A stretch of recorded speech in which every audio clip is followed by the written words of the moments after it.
1월 24일 월요일 삶의 기적을 일으키는 30분 예배를 시작하도록 하겠습니다. 하나님께서 오늘 우리에게 주신 말씀은 사도행전 11장 1절에서 5절까지 말씀입니다. 이 말씀 제가 봉독하도록 하겠습니다. 유대에 있는 사도들과 형제들이 이방인들도 하나님의 말씀을 받았다함을 들었더니 베드로가 예루살렘에 올라갔을 때에 할례자들이 비난하여 이르되 내가 무할례자의 집에 들어가 함께 먹었다 하니 베드로가 그들에게 이 일을 차례로 설명하여 이르되 내가 요파시에서 기도할 때에 황홀한 중에 환상을 보니 큰 보자기 같은 그릇이 내 귀에 매어 하늘로부터 내려 내 앞에까지 드리워지거늘. 아멘. 오늘 이 시간 하나님께서 우리에게 주신 말씀을 듣기 전에 잠시 기도하는 시간 갖도록 하겠습니다. 하나님 아버지 감사합니다. 오늘도 저희들을 사랑하셔서 하나님 아버지 친히 저희를 만나주시고 저희에게 말씀하여 주시니 감사합니다. 하나님 아버지 오늘도 주시는 말씀을 통해서 진리를 깨닫게 하시고 그 진리를 믿고 진리의 순종함을 인해서 하나님의 기쁨이 되며 하나님의 영광을 나타내는 저희가 될 수 있도록 은혜 베풀어 주옵소서. 예수님의 이름으로 감사하며 기도드리옵나이다. 아멘. 사도행전 10장의 말씀은 드디어 이방인, 유대인이 아닌 이방인 고넬료와 그와 함께하는 사람들까지도 구원받는 그 놀라운 역사, 그 기쁜 역사에 대해서 말씀하고 있습니다. 예수님께서는 부활하신 이후에 승천하시기 전에 제자들에게 말씀하셨어요. 사도행전 1장 8절 말씀. 오직 성령이 너희에게 임하시면 너희가 권능을 받고 예루살렘과 온 유대와 사마리아와 땅끝까지 이르러 내 증인이 되리라 하시니라. 예수님께서 말씀하셨는데 예수님의 말씀이 그대로 이루어지고 있습니다.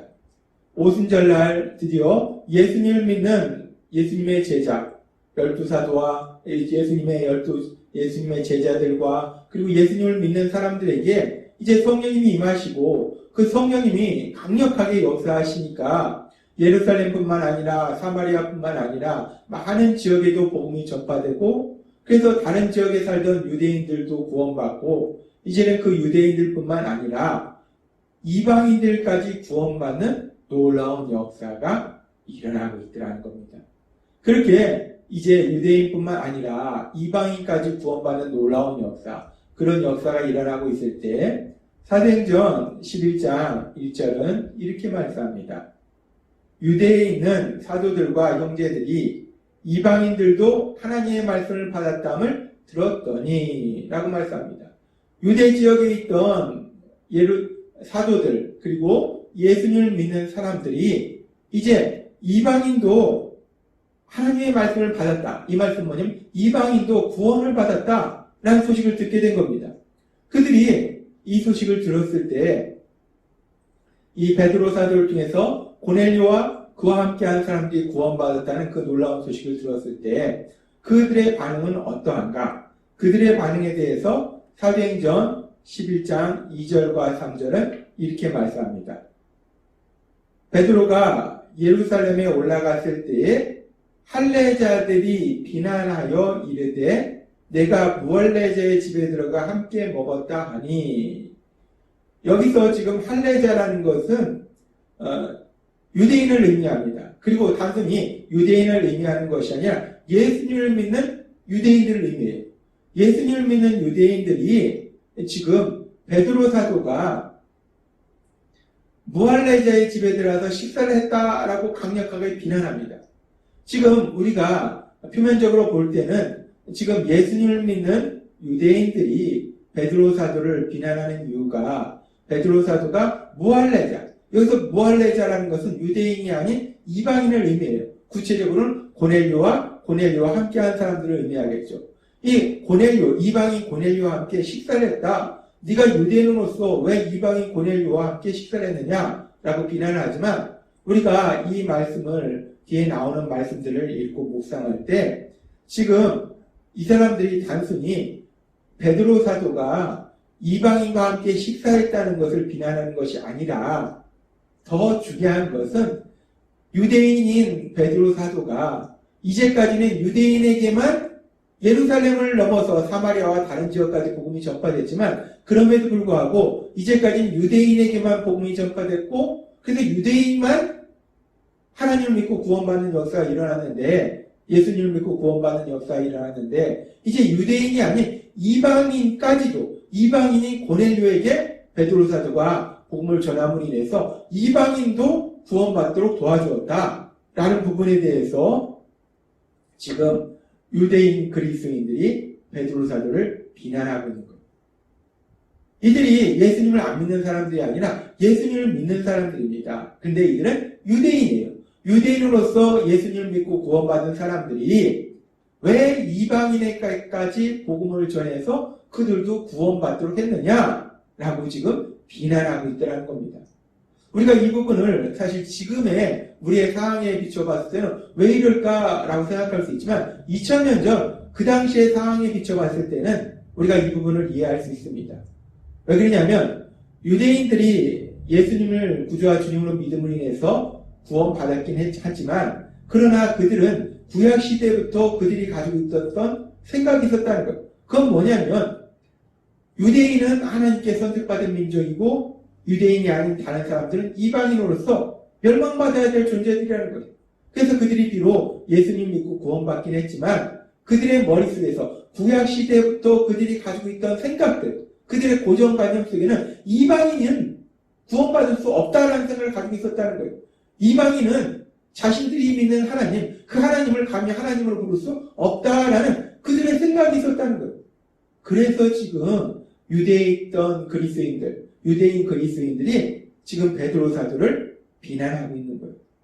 이 유대인 그리스도인들은 구약시대부터 자신들이 가지고 있던 생각, 하나님께 선택받은 민족, 이스라엘 민족만이 구원받을 수 있다는 그 생각을 기준으로 지금 베드로 사도를 판단하니까 그 자신들의 생각을 기준으로 지금 베드로 사도를 비난하고 있는 거예요. 정죄하고 있는 겁니다.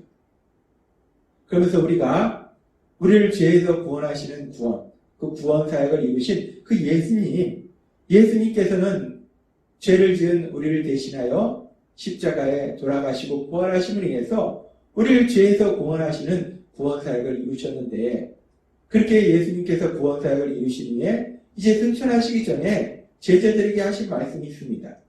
마태복음 28장 9절 말씀.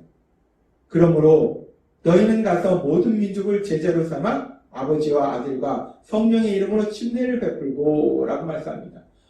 여기서 제자를 삼아 아버지와 아들과 성령의 이름으로 침례를 베풀라는 말씀은 복음을 전해서 구원받도록 해서 예수님의 제자가 되도록 도와줘라 라는 말씀이에요. 근데 누구가 어떤 사람들에게 복음을 전해서 예수님의 제자가 되도록 구원받도록 도와주는가? 지금 이 말씀에 보면은 하나님께 선택받았던 민족, 이스라엘 민족에게만 복음을 전하라는 것이 아니고 지금 이 말씀에 보면 가서 모든 민족을 제자 삼아라고 말씀합니다. 구약시대에 하나님께 선택받았던 민족, 이스라엘 민족뿐만 아니라 세상의 그 모든 민족을 다 제자를 삼아요. 모든 민족에게 복음을 전해서 모든 민족이 구원을 받도록 가라라고 예수님은 말씀하셨다는 거예요. 그리고 마태복음 28장 말씀뿐만 아니라 예수님께서는 마가복음 16장에서도 비슷한 말씀을 하십니다. 마가복음 16장 15절 말씀. 또 이르시되 너희는 온 천하에 다니며 만민에게 복음을 전파하라 라고 말씀합니다. 온 세상을 다니면서 온 세상에 퍼져 있는 유대인들에게만 이스라엘 백성에게만 복음을 전하는 것이 아니라 만민에게 모든 사람들에게 복음을 전하라 라고 예수님은 말씀하셨다는 거예요. 그렇습니다. 우리를 죄에서 구원하시는 그 구원 사역을 이루신 예수님께서는 분명히 이제 예수님이 모든 인류를 죄에서 구원하시기 위한 그 구원 사역을 이루신 후에 하나님께 선택받았던 민족, 이스라엘 민족에게만 복음을 전해서 그들이 구원받도록 도와주라고 말씀하신 것이 아니라 이스라엘 민족이 아닌, 유대인이 아닌 모든 민족에게 복음을 전해서 모든 사람들이, 이스라엘 사람들이 생각할 때, 유대인들이 생각할 때, 이방인이라고 생각되던 그 모든 사람들도 구원받도록 도와줘라 라고 예수님은 말씀하셨다는 거예요.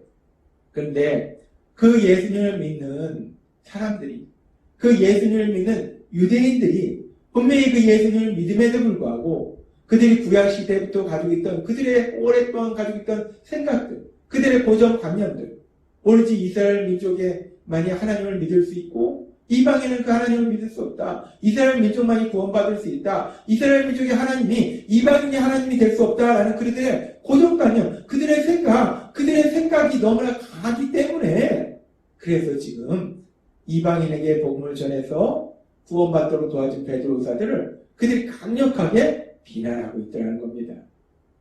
그런데 그렇게 유대인만이 구원을 받을 수 있다라고 생각하는 그런 고정관념을 가지고 있던 것은 지금 베드로사들을 비난하고 있는 이 유대 그리스인들만 그랬던 것이 아니라 우리가 사도행전 10장에 보면은 베드로사도도 그런 고정관념을 가지고 있었다는 거예요. 자기 생각을 가지고 있었다는 거예요. 이방인과는 교제하지도 않으려고 했다는 겁니다. 그래서 우리가 보면은 사도행전 10장에 하나님께서 친히 환상을 통해서 보자기에 많은 짐승이 들어있는 그 환상을 통해서 베드로 사도가 이방인 고넬료에게 갈 수 있도록 그 마음을 변화시켜 주신 것을 우리는 볼 수 있어요. 베드로 사도도 그랬다는 겁니다.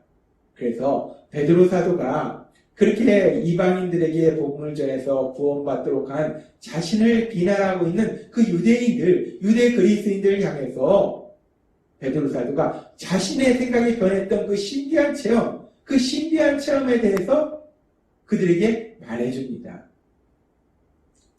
사도행전 11장 4절, 5절 말씀.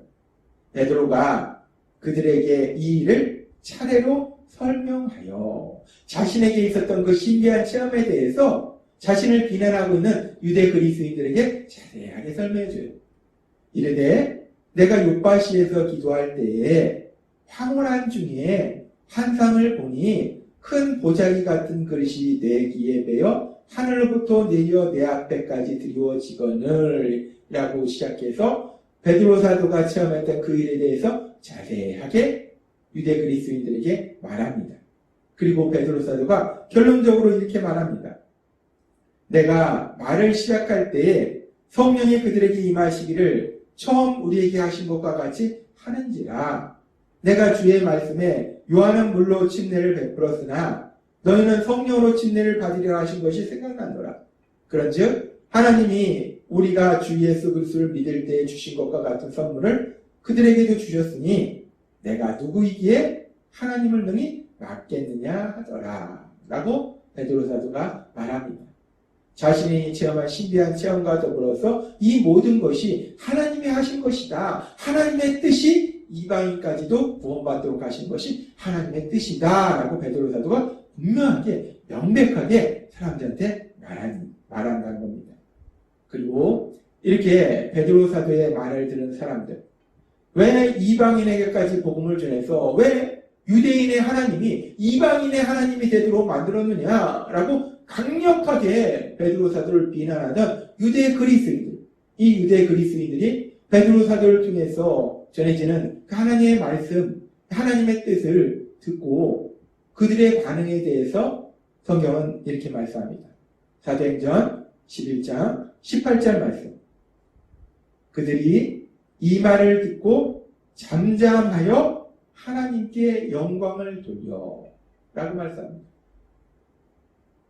왜 도대체 베드로 사도 너는 왜, 당신은 왜 유대인의 하나님이 이방인도 자기들이 하나님이라고 부르도록 이방인에게 복음을 전해서 이방인이 구원받도록 했느냐? 왜 그런 일을 했느냐? 유대인으로서 왜 그런 이방인에게 복음을 전했느냐라고 강력하게 비난하던 사람들이 자신들의 생각에 빠져서 강력하게 베드로를 비난하던 그 사람들이 지금 베드로 사도를 통해서 전해지는 하나님의 말씀을 듣고 하나님의 뜻을 깨닫고 그들의 반응이 잠잠하여 하나님께 영광을 돌려라고 말씀합니다. 그들이 지금 비록 자신들이 이제까지 가지고 있던 그 생각과는 전혀 다른 그런 일이 벌어졌음에도 불구하고 이제 그것이 하나님의 뜻이다 라는 것을 깨달은 이후에는 더 이상 자신들의 생각을 고집하지 않고 그 하나님의 뜻에 자신들의 생각을 변화시키더라는 겁니다. 우리는 이 말씀을 통해서 아주 중요한 진리를 깨달을 수 있어요. 지금 유대 그리스도인들이 처음에는 자신들의 생각에 빠져서 베드로 사도를 비난했어요. 그러나 그 과정 속에 하나님의 말씀을 듣고 하나님의 뜻을 깨닫고는 비록 자신들의 이제까지의 생각과는 다를지라도, 전혀 다를지라도 하나님의 뜻이라면 자신들의 생각을 고집하는 것이 아니라 하나님의 뜻에 자신들의 생각을 변화시키더라는 것. 그것이 바로 그리스도인이라는 분명한 모습이라는 겁니다. 오늘 말씀을 통해서 하나님께서 우리에게 주시는 아주 중요한 진리는 예수님을 믿는 우리들도 예수님을 믿지만 그럼에도 불구하고 연약해서 때로는 우리의 생각을 고집할 수 있다는 거예요. 그런데 우리가 진정 예수님을 믿는다면 그 과정 속에 하나님께서 말씀해 주실 것이고 하나님의 뜻을 우리가 분별하게 될 것이고 그렇다면 우리 생각과 다를지라도 결국은 그 하나님의 뜻에 맞게 우리 생각을 변화시키는 것, 그것이 바로 참된 그리스도인이다 라고 말씀하신다는 겁니다.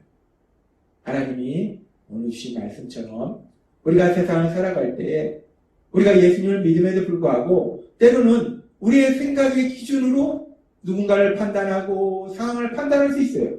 그런데 그 과정 속에서 하나님께서 여러분에게, 우리에게 하나님이 말씀해 주시고 하나님의 선하시고 기뻐하시고 온전하신 뜻을 분별할 수 있도록 도와주신다면 비록 우리 생각과 다를지라도 내 생각과 다를지라도 그 하나님의 뜻에 순종하는 우리 모두가 되기를 주님의 이름으로 축원합니다.